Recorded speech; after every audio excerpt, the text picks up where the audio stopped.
What's up, everyone? Welcome to Bluegrass State of Mind, the show where three college roommates talk life, sports, and all the ridiculous things that happen in an apartment we like to refer to as Room 302. We're bringing you stories, hot takes, and the kind of late-night debates that probably should have stayed in the group chat. So grab your headphones, sit back, and get ready for a wild ride through our past college life, sports, and everything in between. Let's get into it. This is Bluegrass State of Mind. What's up, guys? Welcome back to another episode of Bluegrass State of Mind. Thank you all for listening in. If you are listening to us via YouTube, Spotify, on Apple Podcasts, whatever stream you're listening to or watching us live, we appreciate you all. The Cats season has come to an end, fellas. We got a lot to unpack tonight, so kind of give you all a rundown of what you can be looking or what's to look forward to for this episode. Really all Kentucky. We're going to talk about the game itself, talk about some takeaways from the game, then get into takeaways from the season, positive, negatives, the needs that we need heading into the offseason, who we think maybe stays, who we think leaves, discuss some Sweet 16 stuff at the end, and then we'll call it a night with some type of game that Mason has prepared for us. Mason, you do have a game for us, correct? Nope, I forgot. No, I'm just kidding. I got one. Okay. So tonight, before we even hopped on here, we were talking about I would say that all three of us probably didn't do the most prepping for this episode because, we just said we kind of just want to talk about what comes straight to our minds and like from the heart. I mean, honestly, like what's going on in the state of Kentucky basketball. And I mean, like it's, I'll just read the opening monologue I have prepared. So I've thought about today, like, how do we want to start this episode out? And so I'm going to read something that I didn't type out all on my own, but I wrote down thoughts and kind of collectively ChatGPT helped me build something because I had a lot of different things like I wanted to include. So we're going to start off with this, and then I'm going to hand it over to Mason and Colton, and you two can unpack some things. We'll start with, if you want to elaborate, you can. We can go straight into the game. I say there's really no rules. I know that's is that fine with y'all? Is that cool if we just do that? I mean, we don't have to go in order. We'll get to the game in Sweet 16 last, but we can jump all around because it's all going to be Kentucky. So, here we go. This is going to be a good episode. So, talking about Kentucky, there's a weight that comes with wearing Kentucky across your chest. Not pressure, but an expectation, because this isn't just a program. It's not just banners or blue blood status or 8 national titles. This is Kentucky. And right now, Kentucky is searching for itself. 2 years into the Mark Pope era, and the story isn't really that simple. It's not failure, but it's not fulfillment either. Year one gave you belief. You had 24 wins, a Sweet 16, flashes of something real. Year two, that's where things got a little complicated. A team that could beat anybody, but also lose to anybody. A team that we saw who fought, clawed, and scratched, but still walked away in March before the second weekend mattered. A 22-win season, but one that never quite felt like a Kentucky standard. And now the reality hits harder than ever, I believe. This program, the so-called gold standard, has gone 6 straight tournaments without an Elite Eight. That's the longest drought in the history of Kentucky basketball. So just let us, that should sink in. This is the same program built by giants, legends, the same program that measures seasons in banners, not moral victories. And yet here we are, caught somewhere between, I guess you would say, progress and impatience. Because if you listen closely, you can hear both sides. Well, on one hand, there is progress. More tournament wins than the final years before him. And we all know who him is. Big wins against top competition. Moments that make you believe something is actually happening. Maybe we're building something. But on the other hand, there's inconsistency. There's double-digit losses. A team that too often digs holes that it can't climb out of. A program that still hasn't truly broken through. So what is Kentucky right now? Is it a program on the rise or a giant stuck in neutral? Is Mark Pope the bridge that brings us back to greatness, or just the next chapter in a story that's lost its edge? Because at Kentucky, good isn't good enough, close isn't close enough, and progress without banners eventually stops feeling like progress at all. This fan base doesn't ask for miracles. We ask for one thing: March. We ask for relevance. We ask for the feeling again when every game matters just a little bit more and every opponent knows exactly you are playing the University of Kentucky. So here we are, year 3 on the horizon.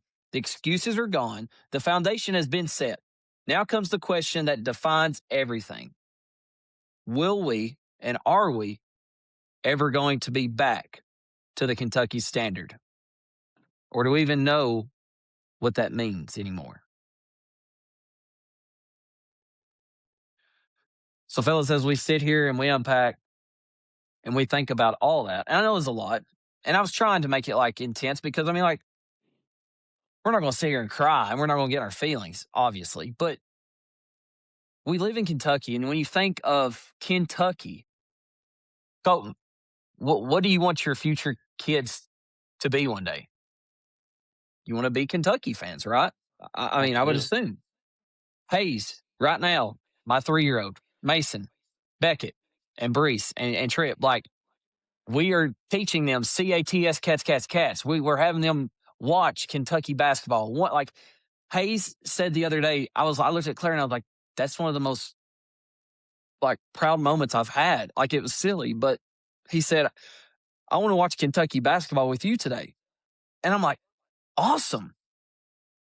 So Colton, as you unpack this season, where do you want to start at? So let's look. We've talked the entire season, the highs, the lows, right? We went on our.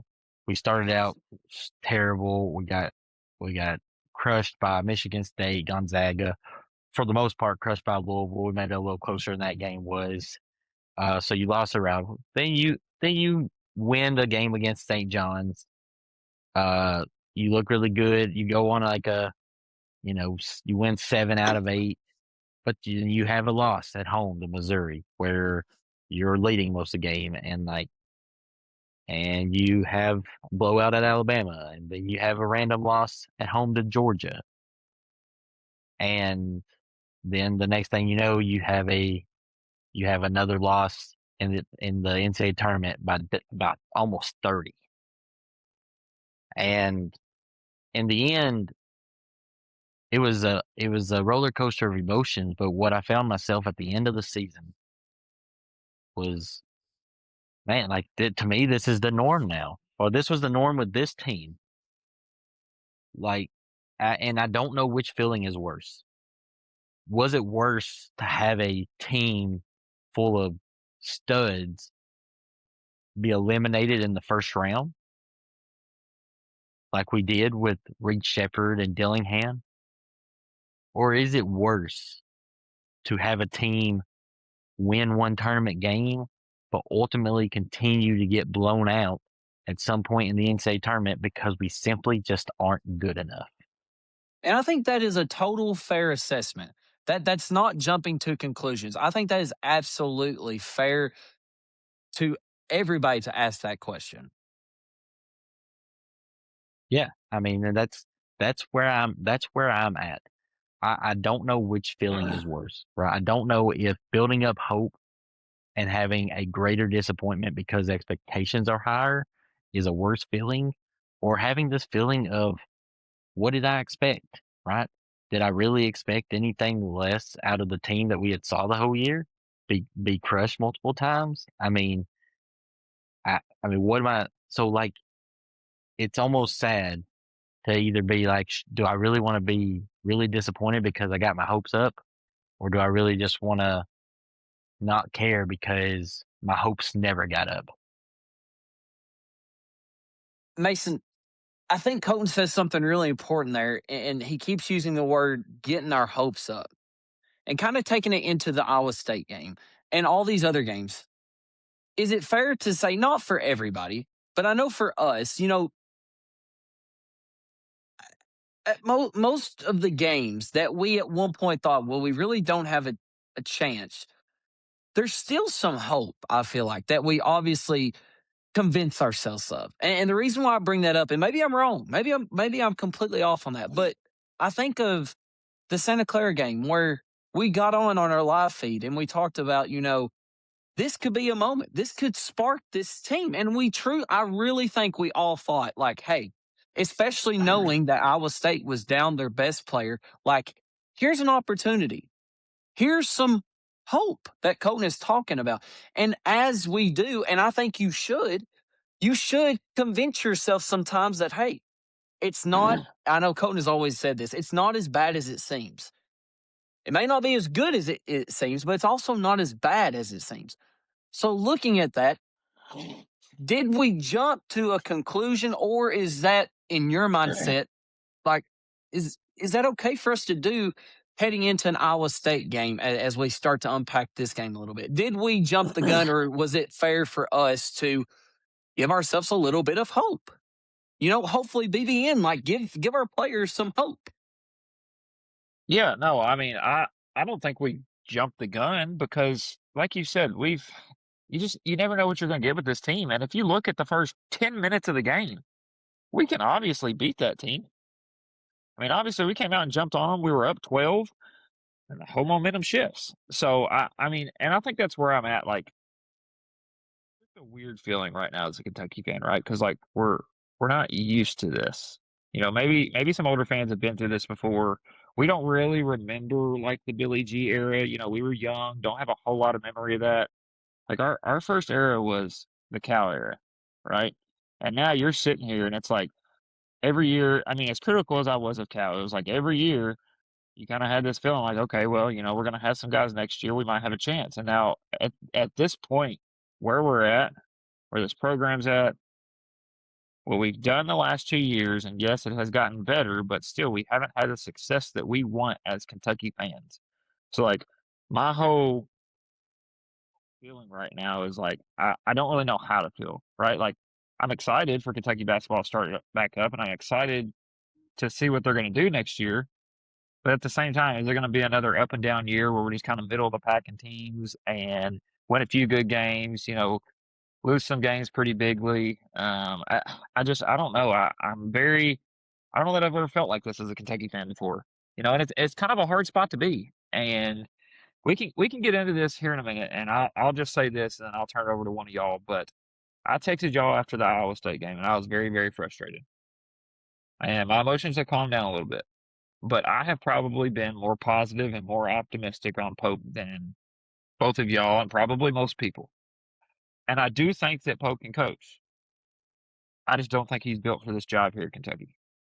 And I've seen it a little bit throughout the year, and that Iowa State game really opened my mind to it even more. Just watching how that game transpired and what changed in that game.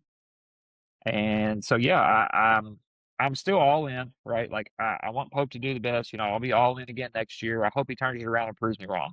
But I'm at the point now that I do not think Mark Pope is the man for the job at the University of Kentucky. I want to elaborate a little bit of, like you said, it's a weird place of being where we're at right now, because I think you said best there, saying, like, we don't really remember. I mean, I don't. And you just said we don't really, like, remember the Billy. I mean, we remember it, but we didn't live it. Like, we wasn't able to comprehend everything and be able to get on a podcast and talk about it, obviously. But so when Cal comes in, he has this phenomenal 10-year run, or not 10-year, 8-year run until 2020. I would say 11 years. Okay. Well, Because we had the number one SEC team when COVID struck and we didn't get to play. Yeah, that is true. So, well, 10, okay, just say 10, 11 years. But the point being is, okay, so we have that run. Phenomenal, magical, like, maybe might never see it again at Kentucky, maybe at any school. And then those last couple years of Cal, it started to make a turn for the worse, for better or for worse. But we all knew, okay, we knew it was time. There was going to be a change. And anytime there's change, there is a sense of, skepticism, thinking, okay, what's next to come? But we bring in Mark Pope. He wore the Kentucky blue. He won he was the captain, won the national championship in his years there. So there is this hope. And he comes in, and his first year, it wasn't the best, but it was better than what we had been having. And granted, everything that transpired, it was like, okay, it wasn't a total failure of a season. But then this year, we come in and we relapse. We take a turn for the not worse, but I mean, like, we did not have the expectations. Whether you want to talk about the 22 million roster, you want to talk about the so-called having a Ferrari, the coaching X's and O's that we thought we were getting. You have all these different comments. Pope kind of not being himself all throughout the year. So many ups and downs. So then this is where we're at now. We find ourselves, okay, well, we had a coach who came in who gave us this electrifying run, 10 to 11 years. We make a change. We're still, it's fresh, it's new. And now we're like, okay, where do we go from here? So talking about this Pope, I kind of want to get this out, and here's where I'm at with it. Can you convince me that Mark Pope should not be here next year? Yes, you could. You could convince me that. Could you convince me that he needs to stay and it's not as bad as it seems? Yeah, probably. You could. I mean, it would be hard, but I mean, like, yes, you could do that. So, but here's where I'm at. Mark Pope is not going anywhere next year. It's not happening. He will be the head coach at the University of Kentucky next year. And if he is going to be the head coach at the University of Kentucky, at this time, all of Kentucky fans, in my opinion, need to, yes, you can be critical. You can have your thoughts on Mark Pope. But if anything, try to stay positive, and we need to turn this around because this is it. This upcoming third year. And I know it's hard having the season that we have, but nothing is going to change. You can get online, you can say what you want to say, but Mark Pope's going to be our coach. And am I here to fully critique him? Absolutely. I think we should. That's not saying that, hey, get rid of him, like that's not going to happen. So we know he's going to be here. So why not try to put all your eggs in one basket, get around him? And yes, he may not be the guy for the job. It may be too big for him, like Mason said. And I could hear that out, and I could maybe agree with that. But that doesn't change my mindset of, okay, it has nothing to do with being a Cal guy. It has nothing to do with being a Pope guy. It's all about being a Kentucky guy. And I'm going to support my head coach. And that's where I'm at. I thought about where am I truly at, and that is where I am at. Now, yes, I still want us to get on here, and we're going to critique and talk about what went wrong and what he has to do better, and he will do better, hopefully, or else he will not be the head coach after next year whenever this time comes. So now let's get into a little bit of Iowa State stuff. Colton, what are your first initial thoughts? I mean, my goodness. I mean, two thoughts. One, that's one of the best defensive performances I've seen as far as from a coaching standpoint. I mean, guys, they swarmed you defensively. And what's crazy is if you look out there, it's not swarming you defensively with a bunch of 6'9" athletic 5-stars. Like, this was not a bunch of guys that were just highly recruited. Like, these were guys that were playing hard defense because they had been coached to play hard defense. And the second part of that was, where was the adjustment? Pope even said in the interview when they first said that Joshua Jefferson was going to be out, their first team All-American, and Pope said, Otzelberger for Iowa State, he said you could go get 5 guys at the rec league and make them a defensive juggernaut. So he knew going in how good a defense he was. How do you know how good he is? How do you watch the film? How do you study? How do you scout? How do you know all that? And yet you have nothing prepared for it. I mean, nothing. I mean, we had nothing. Like, there wasn't plays. There wasn't, I mean, it was a full on panic from the moment that it happened. Like, we came out, we hit them we hit a few shots. They were so cold early. I would think they went like, what, 0 for their first 13 from 3 or something like that. Like, it was something crazy. I mean, they were we came shooting out, we punched absolutely. them in the mouth. Yeah, they Yeah. were shooting awful, and we came out and we hit some shots. Chandler hit back-to-back threes to start. Don't think he scored again. I mean, after the first, like, 2 minutes. But we came out early. But the moment that – but still. And then it seems like when they locked in defensively, we were done. That was it. Like, I mean, it's one thing for them to go on a run. Like, right, they kind of get hot. You knew that basketball's a game of runs. Too many times in that game, too many times in this season alone, did the other team go on a massive run, and we had no answer.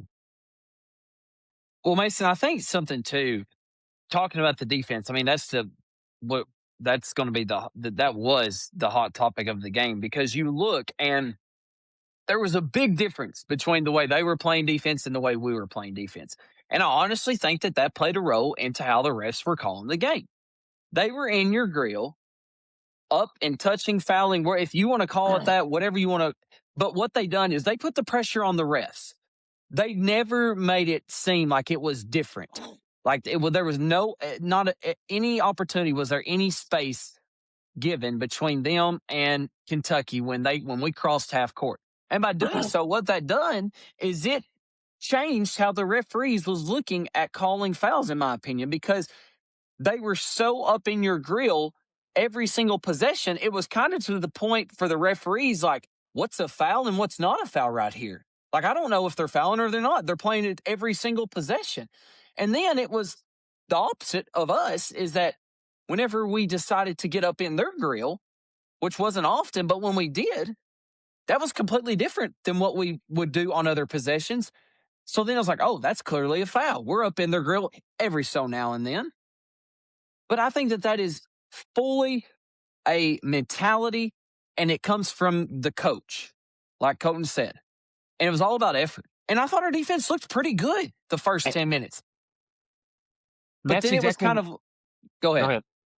No, that's exactly what I was going to say, is like the game started out and our defense was great. Like, it was a different kind of defense than what they were playing, right? Like, they didn't come out playing that kind of defense because our defense was so good in the half court that we were getting stops. We were able to get out in transition. We were able to not let them set up their half court defense. And then they go on a little run, right? They start scoring. Then they start getting really aggressive, and it changed everything. Changed the intensity. It changed our body language. It changed everything in the entire game. You know, we stopped getting stops. They can set up their defense, right? We're having to take the ball out every time. We're walking it up. They can get set. Then we come and set a high ball screen. They're trapping it. They get a turnover. They're out in transition, right? Like, everything completely changed. And like you said, Colton, it was driving me absolutely insane. One, and I know we've been very critical of his substitutions, but anybody with two eyes can see, and this is not hating on Jasper Johnson at all, but anybody with two eyes can see that in games this season, when we have played more physical, aggressive teams, he has struggled to take care of the basketball. You put him in, and that's when the whole momentum of the game changed, right? He comes in, he turns the ball over, he comes down the next possession, takes 3 dribbles, jacks up a 3, then they're out in transition again and get another bucket. And it's like, and then they start doing all this, and our offense, it looks like it's one person dribbling the basketball, and you look, every other guy is stinking. Every single guy. I don't know how many times I looked out there. One guy has a basketball dribbling, trying to figure out what they want to do with it, and 4 guys are just standing there. Then you may have one guy come set a screen, the other 3 guys still just standing there. And it's like, we had no idea what to do. It was like, you know, I'm thinking back to high school, Dylan. I don't know if you ever had this, but you ever play like more athletic teams, bigger teams, and people on your team just shut down. They don't know what to do. It's a deer in headlights. And they weren't more athletic than us, right? It's not like they had more athletes. They were just more aggressive. And it's like we got scared and just hid in the corner. We didn't want anything to do with that basketball because we were afraid to turn it over. And it drove me nuts watching us do the same thing over and over and over and over again. Well, and I think what was maybe really disappointing is like you look at it and how bad we played the last 8 minutes of the first half. We still were only down 1 point going into halftime. We were still in the game. Now, mentally, were we in it? Maybe not. But if you looked at the scoreboard, we were down 1 point. We were still in the game. And I don't know if I'm sure you did, but seeing what the Iowa State guard had said about the comments of so-called that we knew if we could make a run that Kentucky would give up practically is what he said. That's kind of the central message. And to a pedigree, I agree with him. But I don't really agree with him on that because there has been times in both Tennessee games, the Arkansas, like we have faced adversity. We've been down big, where they've went on big runs, and we've came back and didn't give up. But more so than anything, I think what hurts me more than anything is that I don't know how old that dude is, but let's just say he's of the age of anywhere from 18 to probably 22, 23. That kid did not come up with that answer on his own in that moment. He heard that from somebody. Who did he hear it from? He heard it from his head coach. So, and I say that because it bothers me that another head coach is saying that, fellas, the University of Kentucky is going to give up whenever you go on a run. They're going to give up. And I don't know about you all, but that irks me so bad. Is he right about that? Can't say he's wrong. You know who I think that's more directed at? He can say it all he wants about Kentucky and the players, but I think it's more directed at Pope in my eyes. How many times have we seen that this year? Like, we just start, like, the whole momentum of the game changes, and he has no idea what to do. Yeah, like, he just stands over there, and he looks like a deer in headlights, right? And how many times have we talked about this season, like, your players feed off your energy and what you're doing, right? And it's like every time he's just like, "All right, come on, guys. Come on. Let's get it back." Like, no fire, no energy, no nothing. His attitude, his mood, his energy, nothing changes. And that was another thing that was just eye-opening to me in this game. Like, I don't understand how, like, it never seemed like he was fired up, never seemed like he was getting mad, never seemed like he got in anybody's butt. Like, how can you just continually sit there and act like nothing is going wrong? And I think that's a good point because, Colton, I want to ask you this. Do you think I've been on here and I've said that Pope needs more fire. And I've said that, like, show me something. Like, I like a couple episodes, I was saying that. But after listening to that and hearing, all these people talk about how, Mark Pope has no fire and he's doing what Mason was describing. Do you have to do that to be an elite coach, or is it more so just finding a way to reach your players and get to your players? Because, like, I look at some coaches that have been great and they don't necessarily do that, but I see a lot of coaches who are the opposite. So my question is, I guess, like, do you have to be fiery to get the best out of your players? And if so, can Mark Pope ever get to that? Or is it a case of he's got to find some way to reach to his players because that's just not who he is? Because I think it's a weird dynamic for me. And I don't know the answer. And I don't know that you'll know the answer. But what's your thoughts on that? Yeah, that's a weird question because I think all of us are in agreement that we think Pope is a good guy. Like, no one's going to question that. And I don't think I want him to just, like, truly be someone he's not. Like, that, I wouldn't want that for him either. But I think the issue is that I think the biggest thing when you're dealing with stars and you're dealing with, especially now stars that are getting paid, or you're dealing with kids that are making millions of dollars. The biggest thing on at what point, like, if they're going to learn anything from you, they have to respect you. They have to not just love you because of the person you are. They have to respect you. And I think a part of respect is earned from the ability to go over and jump all over a kid and tell him that you are no good right now. You are not doing your part. You are not living up to it. You are killing us. and then after that game, be able to go to that kid and give him a hug and say, "I love you."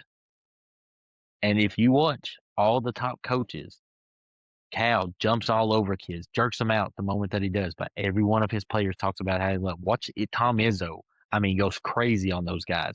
Dan Hurley, Bill Self, Patino, I mean, jumps all over them. But every one of their players are like, man, I mean, I love this guy. And why is it? Because they respect him enough to sit there and tell them when they're wrong and learn from it and know that I want to tell you right now that you're being terrible and that you can't do this. And I'm going to give you another chance to prove me wrong. And then they go and do it. How many times did we see, like, how many times, if ever? I don't know that I can truly even recall Pope jumping all over a guy. Can you all? I mean, Brandon when he Garrison. comes, Brandon Garrison early in the season halftime where he jerked him out and said, "Go sit at the end of the bench." But there was a good response from Brandon Garrison after that. yeah, you're right. You're right. Garrison is probably one of the few players that improved throughout the season. His effort 100% changed after that. I mean, so like, I mean that's But that's my about point. it. And but you're right. And I don't know that you necessarily are supposed to change who you are, and those guys are just who they are. But at what point you have to find a way that they respect you? And I'm not saying that they don't. Like, I'm not saying like they think he's a joke or anything. But at what point do they think they're do they sit there and be like, man, I don't want to let this guy down, like Mm-hmm. because they care for him that much, and how much of it is just like, well, I'm gonna give it my best. If we fail, we fail. Like that's like I mean, those other guys, they fear letting Izzo and Cal and Self and all of them down. They fear letting them down because they care that much about them. Right. I don't know that No, we have the same. that's a really good point. I think you nailed it talking about respect and the reason why I say that is because when you was talking about that, my first initial thought is my dad and what I want to be for Hayes. And you know, it's just like life.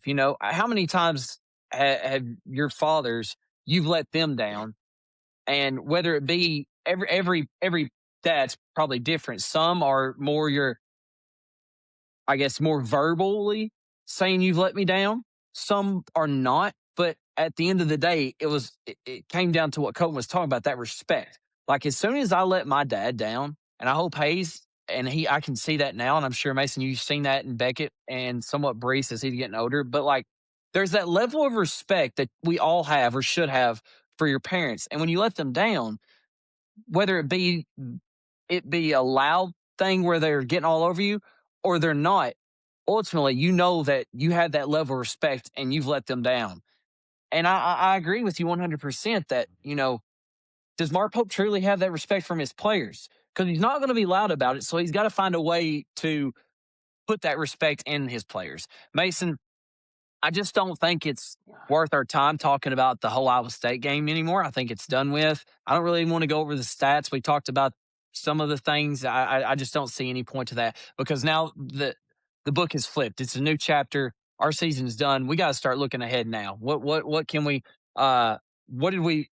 What's some positives that we took from this season and then some negatives that we looked at this season to feed off of going into this next chapter, especially into the off season.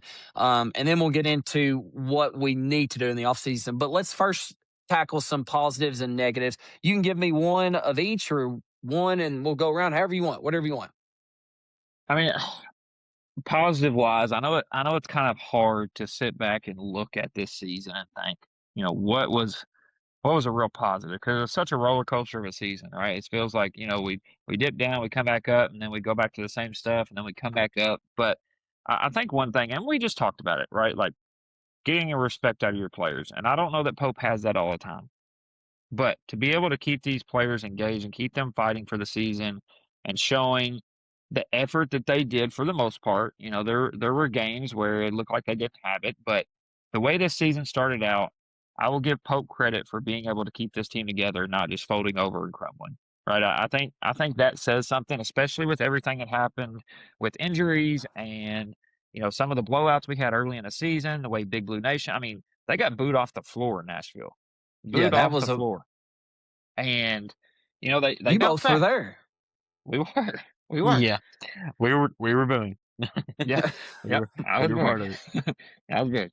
But just, they bounced back. They didn't fold over. And whatever he did to reach them, I don't know what it was. I don't know how he did it, but he got them to buy in.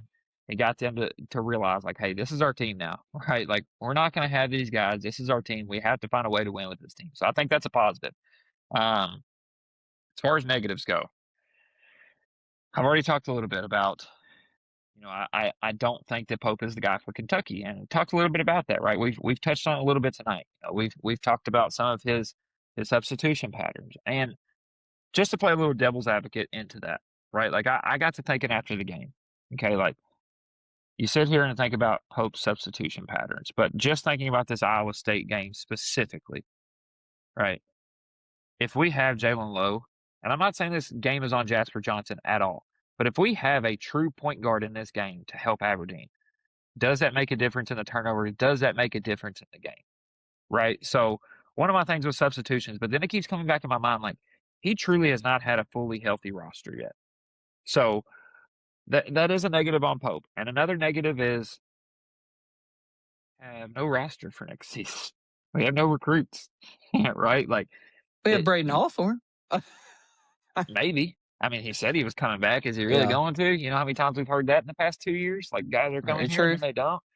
Very So true. I think the biggest, like, that's a negative on the season is, yeah, some of his substitution patterns, some of the things he did throughout the season, and some of his reactions and the way that he went about things and the stuff that he said makes me think that he's not built for this job. But truly, right now, like, this season in the past, like, I've already kind of put it behind me. Like, this season was not a real fun season, right? Like, it was just a constant roller coaster. You never knew what you were going to get. You couldn't really get your expectations too high.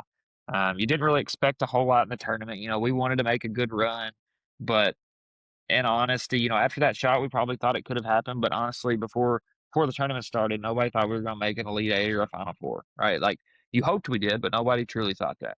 So, I mean, this season's kind of in the past, and now I'm already focused on next season. So that's one of my negatives. Is just like, what is he going to do? He hasn't proven himself yet on the recruiting trail. He hasn't done it one bit. He hasn't shown that he can go out and land a stud, whether it be from the transfer portal or whether it be from a high schooler. So that's kind of where I'm at right now. I hope he can, because that's going to be a big factor going into next season. If he doesn't land anybody, if he doesn't land Stokes, he doesn't land one of these studs from the transfer portal, the noise is going to be so loud before the season even starts. Yeah, I think for me, and this is like, I think it's both a positive and a negative. It's because you could just pick your poison on how you want to look at it. So I think a positive it is for me developmenting throughout the season. And I say that and you're like, what? Maybe like what, developing who? But if we look back, take a Denzel Aberdeen. I mean, look at what he done. I mean, to come as supposed to be a 2-3 yard, not handling the ball whatsoever in that role, but the development that he had in the season, I mean, there's credit to that, whether it be just Aberdeen, but I mean, everything falls on the coach too. So I was happy to see that, like, okay, we can somewhat develop players into what they need to be. Malachi Marino, even though he had a terrible March and SEC and NCAA tournament, I remember us coming on here, especially me being like, Malachi Marino is not going to see the floor. He's not going to play maybe 5-6 minutes a game. The man developed into a good player. Okay? Otega Oweh. Look at where he started the season at. The first 3 or 4 games, we're like, oh my goodness, Oweh has got to get it together. He finished the season on scoring 20 points every game, it seemed like, whether it be loud 20 points or a quiet 20 points. But then you play devil's advocate here and you could play the negatives. The negative side is, okay, well, you did develop players, but there's also players that didn't develop. So that's kind of why I'm like, okay, I don't know if this is a positive or negative. You look at a Colin Chandler, year 2 in Mark Pope. We've seen some great moments of Colin Chandler. But we also seen some terrible moments of Colin Chandler disappearing and not developing to be able to dribble the ball any. And you've seen that firsthand against Iowa State, picking it up at half court, bringing it down, and then not want to do anything else with it. You see a Jasper Johnson who didn't develop whatsoever. You see a Trent Noah who was starting at the beginning of the season, and nobody even knows who Trent Noah is anymore. Like, what can he do? Like, can he still shoot? We don't know because he wasn't even seeing the floor. And I'm not saying that's the wrong decision. I think he did need to be on the bench just because he wasn't providing what he needed to do when he was out there. So it's a two-way street there where I'm like, okay, there was some positives of developmenting, but there was also some negatives of developmenting. So I don't know if that's a good one or a bad one, but that's what I'm going to lead with. Colton, what is some of yours? I mean, to me, so the positives on the season, I mean, I think Mason kind of mentioned it for me, was yes, I will 100% give him credit for keeping the team together when they could have faltered. I mean, that to me, that's been my biggest takeaway. I've said it multiple times on here. I will give him that above credit because when you come off the losses that you did early in the season and you get down double digits like you did at LSU and Tennessee both times, like it would have been easy, just been done, right? It would have been done. So I will say yes, I do think that he gave that. And I will say this, I think that he did finally realize the type of style that we needed to play for most games when he realized we didn't have shooters early on, and he finally just started letting Owe and Aberdeen come off the screens and going straight to the basket. Right, that was our offense essentially. Is O'Taylor going downhill and Aberdeen going downhill, and every now and then a Chandler and Aberdeen three. Like that was our offense, and it works for a lot of teams. So I'll give him that credit because early on we had zero identity. We couldn't shoot the ball. He had no clue what we were going to do if we didn't hit the three. And so those are a couple of positives. So I do think he figured that out. But then your negatives come from one, you had too many. Obviously, the substitutions are mentioned. I mean, we mentioned it last year, which is why it's tough, right? We mentioned it as a big reason last year when it seemed like we go on runs and he'd make a substitution that killed the run. He just done it and against Iowa State, and we got beat by 30.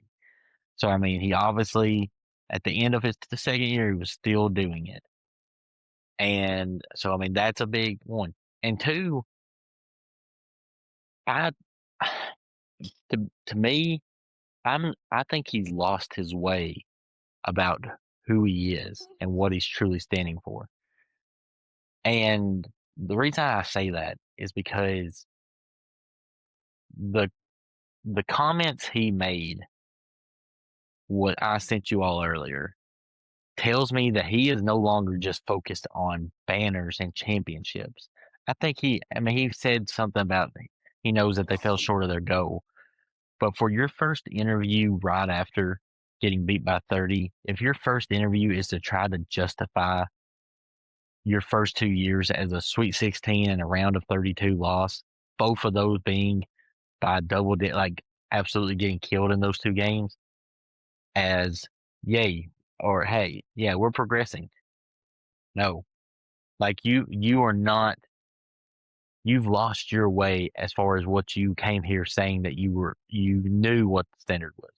I mean, you came here holding a trophy, like talking about how it's literally about nothing but championships, and that's what you are.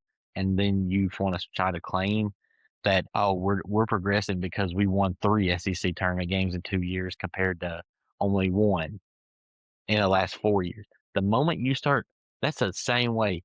Had Cal in his last 4 years compared himself to Billy G's 2 years, what would we have thought?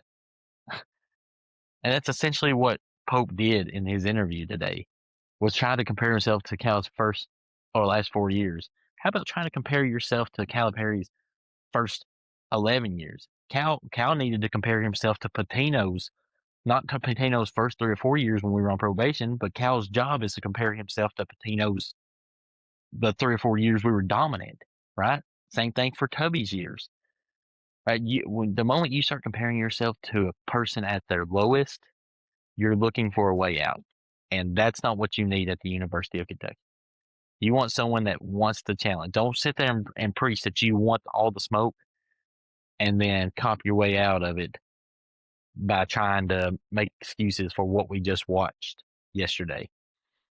And so I'm afraid that he's lost his way. And if he's lost his way, it was the one thing I think that was really exciting the fan base was his passion and stuff like that. But if he's lost his way on truly what he's trying to accomplish here, then it's going to be hard to recover from.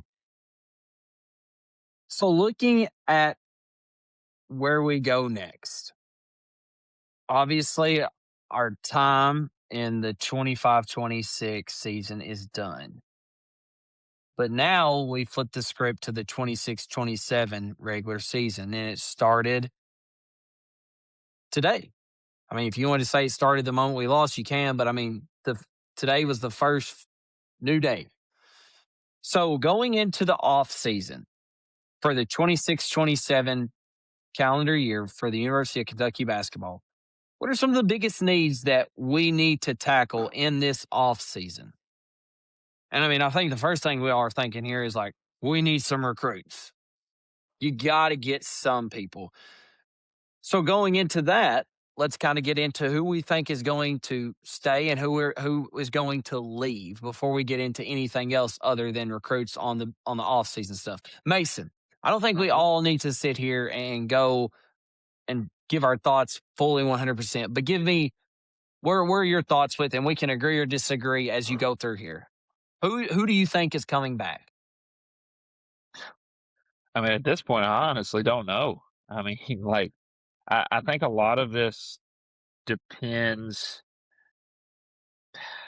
I want to say Lowe comes back, but then again, I I don't know if Pope and staff. Did you see his comments about like we want to go get a guard who can create on his own, like go and create his own shot? Did y'all see his comments about that? So, do we think Lowe fits that criteria? I don't. I think he's more of a true point guard. So if we're sitting here saying we want to bring somebody like that in, is Lowe willing to say, I'm going to take the risk of not starting? Or is he going to pack up and go somewhere else? I do think Cam Williams comes back. I think he's a good fit in Pope's system. We just didn't have all the pieces. You know, he started to hit shots there towards the end of the season. I think his confidence was down at the beginning of the season. You know, he was injured. I think Cam Williams comes back. Y'all may disagree. I would love for Mo Diabate to come back. I just think he's that type of guy that you need on every team if he can understand his role. I don't know if he's going to be okay with that role, but I love the energy that he plays with. I love the effort that he plays with. I think he's the type of guy that if you get back next season, he can be one of those senior leaders, one of those leaders on the floor that's like, all right, guys, get your crap together. Like, we're not doing this. You're not playing hard. Get your stuff together. So I'd love to have Mo back. Moreno's an interesting one to me. So let's hear y'all's thoughts on Moreno. Go ahead, Colton. Look, I mean, I think I will say this. I think Moreno surprised us all for the first half of the season.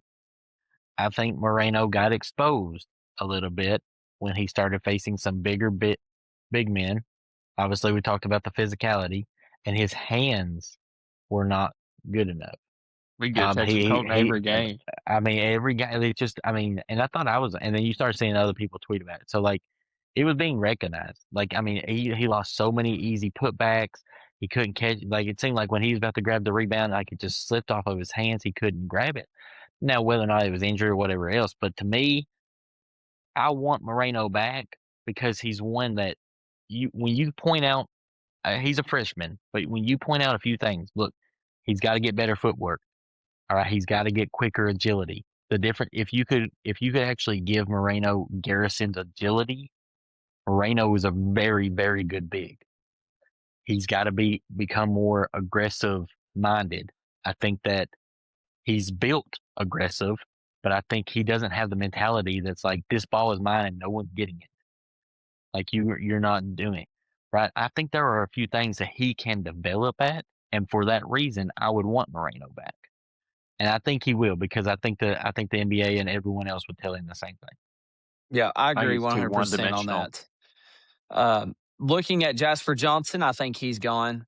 I think Trent Noah, you'll find Trent Noah, it's going to be a hard decision for him, but I do think he is going to leave to go to maybe like a Western Kentucky, a Murray State. Maybe he might go into a bigger school. I don't know. I just think what will hold him back is living and being a Kentucky boy from Harlan.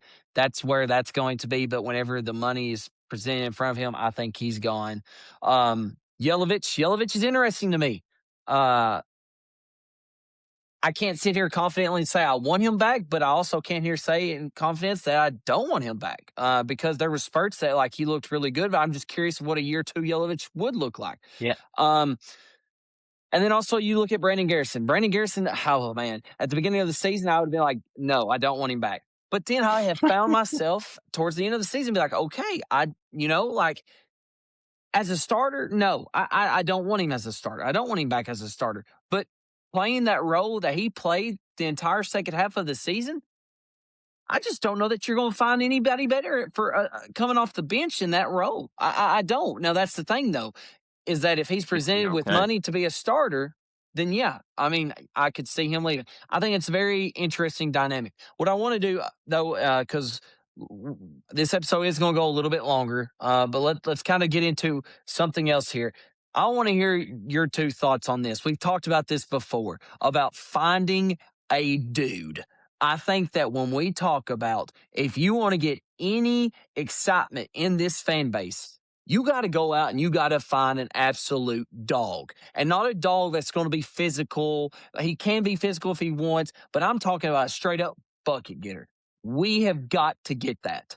Whether it be Tyron Stokes or somebody in the transfer portal, Mark Pope has got to go and establish himself as an elite recruiter. And that starts with getting somebody who's going to come in and be a difference maker and get me the ball. I'm going to go get a bucket. Colton, how high on the list is that for you? In about a 2 or 3 minute span, talk about that and then give it over to Mason.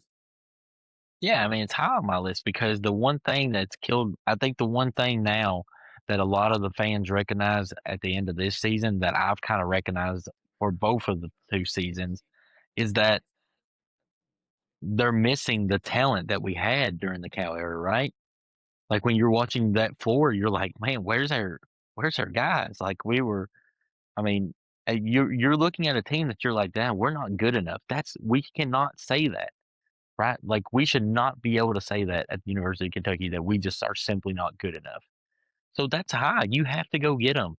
Like I think I sent those comments about how he was like, we want to find guys that want to play for the University of Kentucky or that know what it means to be a Kentucky Stop it. whatever it is. Listen, I mean, the only thing I've agreed with Matt Jones on is he's like, hey, why don't we go get the very best players and then let's teach them why they should love Kentucky. Teach them what it means to be a Kentucky basketball, like to represent Kentucky. Yep. Like that should be the combination. And so, I mean, yeah, it's 100% high on your list because if you don't have them, listen, it's going to get real ugly. Like that's the day we live in. You name me a national championship team that didn't have NBA players on it. I mean, Yep. Florida team had 3 last year. They got drafted. Like our best player in Otega Oweh may be lucky to go mid round 2 this year. Yep.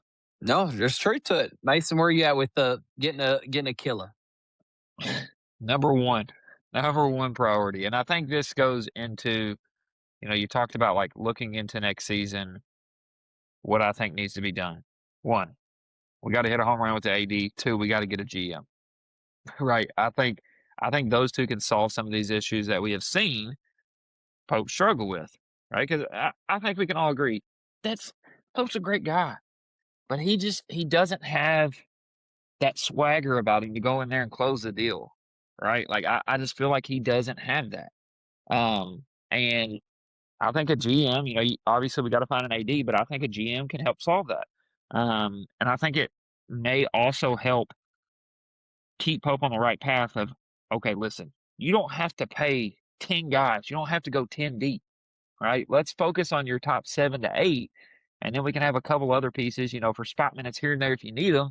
But you're not going to have to play 8 to 10 guys consistently throughout the season. That just doesn't work really anymore, right?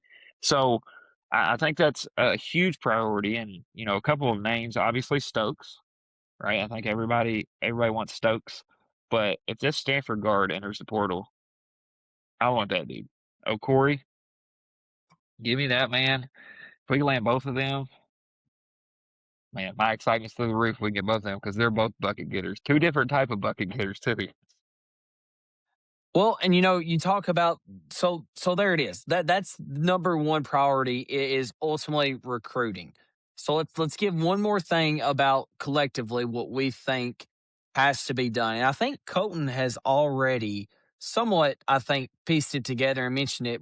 We just didn't come out and say it for this segment. But I think ultimately is Pope has to get back to doing Pope things and finding himself. I think so. Like whatever that looks like and whatever it is. Because Colton, you said, you mentioned that like you saw this year in whether it be interviews, whether it be his coaching style, his coaching philosophy, he lost his way. Whether it be also the noise from the fans, whether it be the I'm about noise to say, from the administration, whatever it is, he lost his way. Does anybody want to elaborate on that? no, Yeah. I agree completely. Like, I think Pope cares so much about this program that he lets this outside noise and what everybody's saying affect him, right? Like, he truly lets it get to him and it bothers him. And somewhere like the University of Kentucky, that's great that you care that much. Mm-hmm. But you can't let that affect your decisions and your emotions, and you can tell that it is right now. He just has to get back to, listen, go back to being yourself and buying into what your system wants to be. You need more athletes, but get guys that are going to fit your system and do it your way. If it doesn't work out, so be it. But don't try to Right. change who you are. You know, like Yeah. if it doesn't work out, that's fine. We can live with that. But right now, it's like he's lost and he has no idea what to do. I'd Well, rather him and be completely himself and go that way. And if it doesn't work, then it doesn't work. But right now, he's just like deer in headlights, like you said earlier. Colton, I want you to close this out on this, but Colton, I think of immediately, that piece that we've seen whenever I think it was Michigan State coming through the tunnels. You look at our leader, it looks like he's about to drop down on his knees and cry. And, and Mason, you said it best there. You're saying like he cares so deeply about that, but at this, especially being at Kentucky, you can't do that. And if you are, you got to keep it inside, and you got to. And I'm not saying that you have to Can't get worry out and about be your like, sleep. let's go, guys. Like you don't have to be that, but you can't show that like, okay, we're depressed. Let us be that. Let the fan base do that. Like we need you to step up and be the leader. I'm gonna hand it over to you to finish this out on this, Colton, on this whole ordeal of Pope changing himself because you're the one who started this, and I loved it.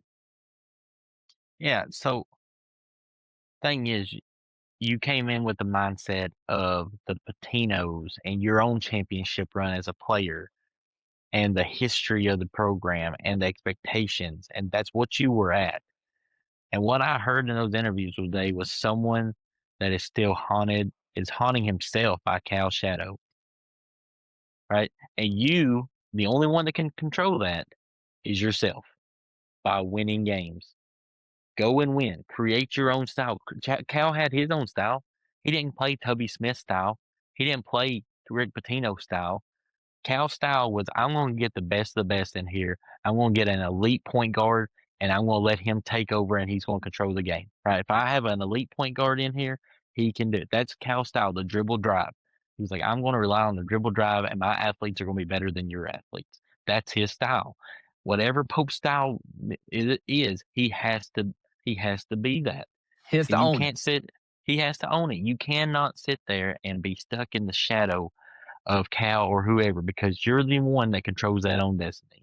Create your own style. You either live or die by it. If I mean, now you're on the point of the hot seat anyhow. Like it's either do it or don't. So you might as well go out doing it your way. Yep, So I agree. Mason, Lead us into our Yep. game, then we'll get into our Sweet 16 picks, or Sweet 16 drama, whatever we want to call it, and then we'll call it an episode. All right. So our game tonight is we've had a lot of talk. All right. It's March Madness. There's been a lot of talk lately about Darius Acuff maybe being the best guard Cal's ever had. So you are going to build Cal's guard Mount Rushmore. All right. So I have 12 guys here. All right. You're going to keep 4. Okay. Okay. And this is not based on their professional career. This is based on college performance only. All right. So it's not, you kind of have to throw out what they did after college. All right. Because I know some guys got better and did a little bit more. All right. But I'm going to go through here. I'm going to give you one by one. And you're going to tell me if you want to keep them or cut them. All right. So starting off, Darius Acuff. Keep. Yeah, I'm keeping for sure. He's definitely a Mount Rushmore guy. Okay. 100%. Okay. Derrick Rose. I'm keeping. Yeah. Yeah, Two I'm in keeps agreement. already? 100%. Yeah, Yeah. I can sit When there you're and think looking of my at- 4 right now. I know But my 4. Same. Okay. All right. Next one, Brandon Knight. Tough. I think he's overlooked, but I'm gonna pass. I'm going to pass too. I think Brandon Knight was a very solid point guard. But I'm going to pass too. Underappreciated. I will say that too, though. Correct. He done. And He done that's- a lot for that yeah. team. He did, And 100%. I'm gonna throw this in here real quick. This is not just like point guards. This is guards in general, right? Like he had a couple 2s that were good. Mhm. So I'm just throwing that in there. All right. Okay. All right. Next one, Devin Booker. In college, I'm going. Let me ask you this though, with Devin Booker, If he was given a starting position and was labeled to play more, if he wasn't on that definitely a platoon keep. team, Definitely a keep, because then he would have been able to showcase a lot more than the opportunity he was given. But based on his performance at college, given the amount of minutes he was and provided, it's got to be a pass for me. Yeah, I'm passing Okay. too. all right. Next one, Jamal Murray. That's another tough one, because I think me and Colton, I know for sure we have one that we know for sure, if Yeah, not both of them. Yeah. Yeah, there's definitely one that there's definitely one I think we're both going to agree on. I'm trying to. The next one, yeah, the one after that would be tough. So, I mean, here's the thing, though. I don't know truthfully, how much better in college Jamal Murray was than like a Aaron Malik Harrison Monk. ODG or Malik Monk, right? Yeah, I so, think like, you could go either. So I think I'm going to pass because I think he would be technically on the same in college as the same with a couple of those. So, And I'm not sitting here looking at stats, but this is just going off of just the eye test and remembering what I can. So yeah, I'm gonna pass too. Yeah. All right, next one, Tyler Ulis. It's a keep for me. It is for me, Colton. I think that's the iffy one that I was. I think you look at his 2-year reign that he had. I'll say this: if he wasn't small, give him 6'3". I know you could say that about anything about it. Like if somebody could be this, be that, but like I think he would Maybe be the best point guard. Might be the best. Exactly. Yes. I agree. But I just think Colton. I mean, he led that his sophomore year. I mean, practically put him on his back and led us to an SEC championship. I'm fine with keeping him because I think then it's only one left. I know these stats because I said it the other day, but he was SEC Defensive Player of the Year, SEC Player of the Year, first team All-American, I'm pretty sure, won the Bob Cousy Award. Yeah, I just don't know how you don't pick him. I mean, I don't remember his averages, but man, he's one of my favorite Kentucky players of all time, though. So he's definitely on. I guess my thing, Colton, is who else other than the one that we're thinking about would you put over him? Like I wouldn't put a Malik Monk over him. I wouldn't put a De'Aaron Fox over him. I was going to go with Fox, point guard wise. Fox was a different level, man. Like Fox led us to an Elite Eight. Like it was. He's a different man at point guard. like you could say Ulis was a more traditional point guard. I think we loved Ulis because of his size and his fight. But let's be legit. One on one, I think Fox is cooking Ulis. I mean, just truthfully, I really Yeah, think he's I cooking mean, I don't Ulis. necessarily disagree with that, but also I mean, Ulis won Defensive Player of the I Year mean, and Player of the But I Year. was going to say, but the I don't know if D. he is cooking him, I honestly. mean, No, I Colton. I think mean, no, he I won. think he's cooked. The Fox is so De'Aaron quick, Fox but the De'Aaron Fox that took on Lonzo Ball in that Sweet 16. Get 100. I mean, I don't know how you not take him, and obviously Wall is who we were thinking as the other one. But man, I they're going to mean, make a decision. gosh, Do we need to go stat to see who we're going to choose? I mean, yeah, I would love to see what their two stats were. Yeah, I would That'd be actually love interesting to to see. see what their stats were. And I guess you'd have to take Ulyss's second year, Yeah, right? for Because I sure. mean, let's be honest. I mean, he Okay, just here's this. Okay, real quick. Tyler Ulis, his sophomore year. Is his chat GPT? He averaged 17.3 points per game, 7 assists, 3 rebounds, shot 43.4% field goals, 34.4% 3 point. SEC Player of the Year, SEC Defensive Player of the Year, and All American. De'Aaron Fox, 16.7 points to Tyler Use's 17.3 points. Assists, De'Aaron Fox 6.3 to Tyler Use's 7.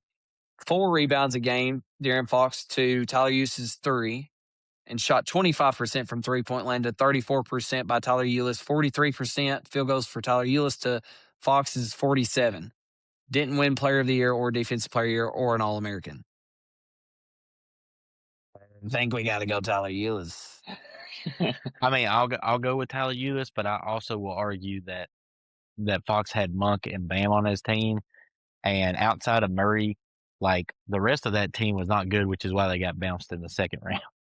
Yeah, that's definitely why they got bounced. So I mean, Fox did all that with a much better team, too. Like I'm saying, like he had much other guys that could go score compared to Ulis. It was like a I mean, Ulis and Murray show, and that was it. I could hear the case. I for sure could. But I feel We'll like go with Ulis. Ulis just because he's loved. I mean, All right. Keeping Ulis. Yeah. So right now you've kept Darius Acuff, Derrick Rose, Tyler Ulis. I know what's going Next to man. happen. It is like we're going to pass on everybody to the very end. It's going to be like, are you going to say him or not? But go ahead. Next one, Malik Monk. Pass. Yeah, we're waiting for the one. I mean, yeah. I mean, I feel like that's what we're going right, Colton. I mean, yeah. I mean, we're waiting on him. If you don't give it to him, it's just gonna be. SGA. If SGA would have been anything like he is in the NBA, for sure, Yeah. SGA. But Yeah, that's not the case. He was not that. He didn't really Out start of all the coming along guards, till the second out of half all of the season. guards Cal had, he was not the one I thought was going to turn into the MVP in the league. Very true. Very true. All right, next one. John Wall. Oh, there Yeah. he is. I mean, Give it that's to it, me. Yeah. All right. Yeah, I mean, he's just y'all elite. kept Acuff, Rose, John Wall, Tyler Ulis. You cut Brandon Knight, Devin Booker, Jamal Murray, Malik Monk, SGA, Tyrese Maxey, De'Aaron Fox, and Tyreek Evans. Yeah, I mean, I don't think you could go wrong with that list. I think that's a good list. I do. I like it. I do too. All right, let's get into our next segment, final segment, Sweet 16. Let's just kind of go through picks real quick and one sleeper that you see. Iowa and Nebraska. Who y'all got? Nebraska. I got Nebraska. I got Nebraska as well. Iowa blew everything they had against Florida. I also think Nebraska's fan base is about to be electric again. I mean, that whole gym was a sea of red. I mean, that game was awesome. Yeah, it was. And I truly thought Tanner hit it too. I was like, oh my goodness. Like it was so close. Like I was like, it was a better shot almost than always, and always went in. Next game, you got Arkansas, Arizona. Colton, who you got? No, I've got Arizona. I think they're the favorite at this point. They've got all their top players. I think injuries have hurt maybe Michigan and Duke a little bit. I mean, they're still good teams, but I think Arizona's got to be your full-on favorite right now. I think Arkansas can hang with them, but I think the physicality and Arkansas's lack of depth is going to have them in foul trouble. So I'm going to go Arizona. Yeah, I am going. I'm going Arizona as well. Yep. I was going to say, I'm going Arizona. I do think that, obviously with ACUF, you can beat anybody, but I think the best thing that could have happened to Arizona was Utah State playing them close and kind of waking them up a little bit. Um, I think they'll come back laser focused, locked in, knowing that this next game is not going to be an easy one. And I think Arizona pulls it out. All right, next one, Illinois, Houston. I've got Houston. I think it's going to be a close one, but Houston is going to outlast Illinois in the end. I just have that feeling. Yeah, I'm the same. I think Houston's physicality will hurt Illinois. I think that the moment Illinois, at times this year, that when they've struggled the most is when they've not been able to score, and so I think Houston will make it tough on them. I originally had Houston thinking, but I've been watching Illinois. Their offense can get hot. Their offense is really good at times. Keaton Wagler, he's really good. They got guys who can shoot it all over the floor. I'm going with the upset here. I'm going Illinois over Houston. Okay. St. John's and Duke. Mason. Give me St. John's. I know Duke's banged up. They just got their big back last game, which I do think helped them against TCU. But I think Rick Pitino is gonna welcome Shower. Be like, hey, buddy, you're a little young. You got to earn your stripes. And I think Pitino and the Johnnies are gonna pull it off. Yeah, I'm going to go right there with you. Give me the Johnnies. I think Rick Pitino solidifies himself as a top 3 coach of all time after doing this. I just think that Rick Pitino is like, whoa, fellas, don't forget about me. What he's been able to do to take 5 different programs to take 5 teams in 5 different decades to a Sweet 16, unbelievable work. Give me the Johnnies. I'm gonna go Duke. Actually, I hope Patino and them actually pull it off. Obviously, I hope St. John's pulls it off, but I think that ultimately St. John's is going to run into an opponent which they don't outscore. And I think Duke's defense is actually very underrated. And I think St. John still does struggle to score. So I think I think they're going to outscore them, and it's going to be like a 68-64 type game. So yeah. All right, Alabama and Michigan. I'll start this off. I'm going to say Alabama with an upset. And here's why I'm going to say this. I'm just not that they're the better team whatsoever. But man, all this talk the entire season about everything that's transpired with Nate Oates and this whole Alabama roster. And I'm just going to go ahead and say it right now. Alabama's my sleeper. I think Nate Oates is going to creep up again and just be like, fellas, don't forget about me too. Like, we're all talking Cal over here in the SEC. We're talking about Todd Golden. We're talking about the Vanderbilt. Look at where I'm at. I just beat the number 1 team, taking them to another Elite 8. That's my sleeper. I'm going to take Alabama. I'm going Michigan. I don't know if Holloway's going to be back or not. I just think Michigan's bigs are too much. Like, I watched that game that they played last game, and I mean, like, they just against St. Louis, and I mean, they just utilize their bigs so well. Lindeborg, you got the other big Mara, and then you have the guy that transferred from Illinois. I can't think of his name right now. Or his first name something Johnson or whatever it is. But I just think their bigs are too good. And they got guys around them that can knock down the outside shot. I think they're going to rely on their bigs, and it's just going to be too much for Alabama. yeah, I'm going Michigan. Just because I think Alabama had the game of their life against Texas Tech. And I don't see that. I think the physicality will cause Bama to play a different style of basketball than what they want to play. And I think, Texas Tech did not knock them off their game where they could just pull threes left and right. I think Michigan will force them to have to play a physical game, and if they get into that, Michigan will beat them. I could be totally wrong on that too, but are they getting Holloway back? Wouldn't be surprised. I don't know. I don't know yet. All right, Michigan State and UConn. Go ahead, Cole. Yeah, I'm going to go Michigan State. I've not been the biggest believer in UConn. I mean, obviously Dan Hurley is a great coach. Uh, I Michigan State's been pretty solid throughout the year. They've had a loss here and there, just like every other team, but they've consistently been good. I mean, you saw what they did to us, but they are overall like a very complete team. And I think UConn has struggled this time a few times this year against they played a lot of close games against some Big East teams that were not that good. So Yeah. I don't think that UConn is really. I mean, they're a good team. I don't think they're as dominant as normal. So I'm actually going to go Michigan State with this one. I'm totally agreeing with you on this. I think that you said it best. Like UConn has been up and down somewhat. I know they've had a great season, but they've struggled against some teams they shouldn't have struggled against. Michigan State, whether it be the guard play, whether it be Carr, whether it be their bigs, like they have the full package. They truly do. So give me Michigan State. Right there with you, Michigan State. All right, last one, Tennessee and Iowa State. Mason, who you got? Iowa State. I just think Tennessee's going to struggle, right? Like we talk about it, like they struggle to score, and if Iowa State plays defense like they did against us, it's going to be hard for Tennessee to score.